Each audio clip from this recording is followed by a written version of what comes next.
ஆரீரருணோதயம் போல் உதித்து வரும் இவர் யாரோ?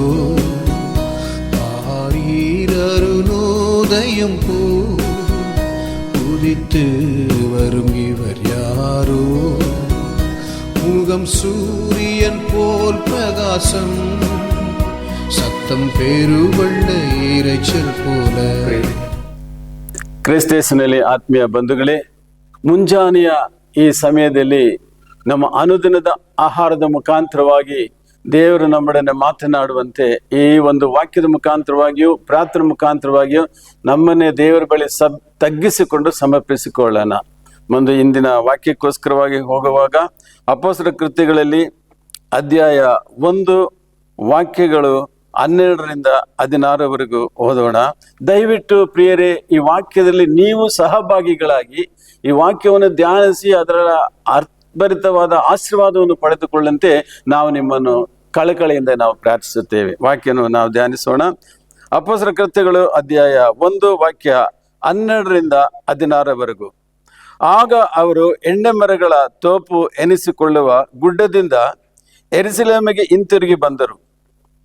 ಆ ಗುಡ್ಡಕ್ಕೂ ಯೆರೂಸಲೇಮಿಗೂ ಸಬ್ಬತ್ ದಿನದಲ್ಲಿ ಪ್ರಯಾಣ ಮಾಡುವಷ್ಟು ದೂರ ಅವರು ಅಲ್ಲಿಗೆ ಬಂದು ತಾವು ಇರುತ್ತಿದ್ದ ಮೇಲಂತಸ್ತಿಗೆ ಹೋದರು.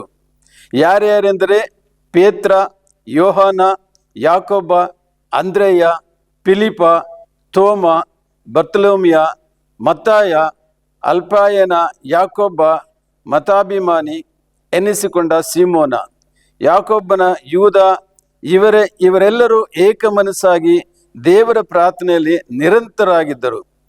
ಕೆಲವು ಮಂದಿ ಹೆಂಗಸರು ಯೇಸುವಿನ ತಾಯಿಯಾದ ಮರಿಯಳು, ಆತನ ತಮ್ಮಂದಿರು ಅವರ ಸಂಗಡ ಇದ್ದರು.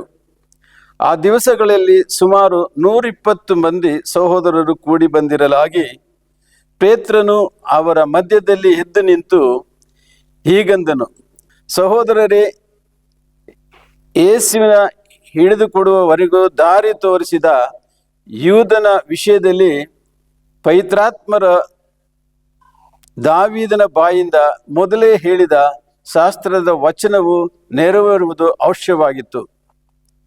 ಕ್ರಿಸ್ತೇಸುವಿನಲ್ಲಿ ಆತ್ಮೀಯ ಬಂಧುಗಳೇ, ಈ ಅನುದಿನದ ವಾಕ್ಯದ ಮುಖಾಂತರವಾಗಿ ಮುಂಚಾನೆಯಲ್ಲಿ ವಾಕ್ಯದ ಮುಖಾಂತರವಾಗಿ ನಮ್ಮನ್ನೇ ದೇವರಿಗೆ ಪರಿಪೂರ್ಣವಾಗಿ ಸಮರ್ಪಿಸಿಕೊಳ್ಳುವಾಗ ಈ ವಾಕ್ಯದ ತಾತ್ಪರ್ಯದಲ್ಲಿ ನೋಡುವಾಗ ಒಮ್ಮನಸ್ಸಾಗಿ ಅವರು ಪ್ರಾರ್ಥನೆ ಮಾಡಿ ಕೂಡಿ ಪ್ರಾರ್ಥನೆ ಮಾಡಿದರು ಎಂಬುದಾಗಿ ನೋಡ್ತೇವೆ.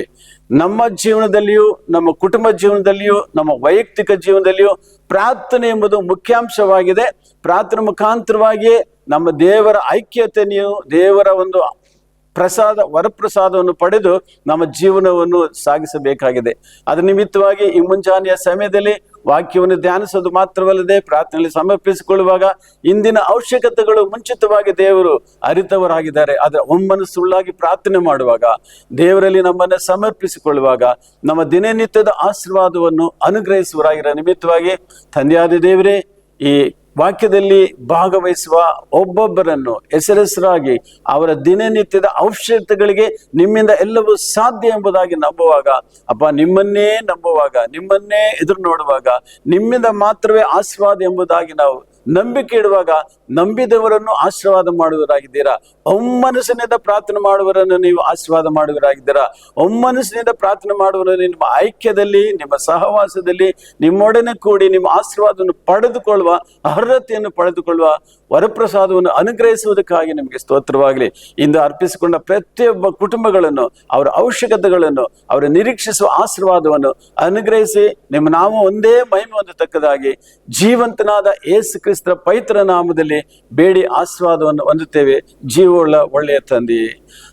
ಸಹೋದರರೇ, ಈ ವಾಕ್ಯದ ಧ್ಯಾನಿಸುವಾಗ, ಪ್ರಾರ್ಥನೆಗಳು ಅರ್ಪಿಸಿಕೊಳ್ಳುವಾಗ ಇದರೊಡನೆ ನೀವು ಸಹಭಾಗಿಗಳಾಗಿ ಈ ಆಶೀರ್ವಾದವನ್ನು ಪಡೆದುಕೊಳ್ಳಬೇಕಾಗಿ ನಾವು ಅತಿ ಪ್ರೀತಿಯಿಂದ ಬೇಡ್ಕೊಳ್ತೇವೆ.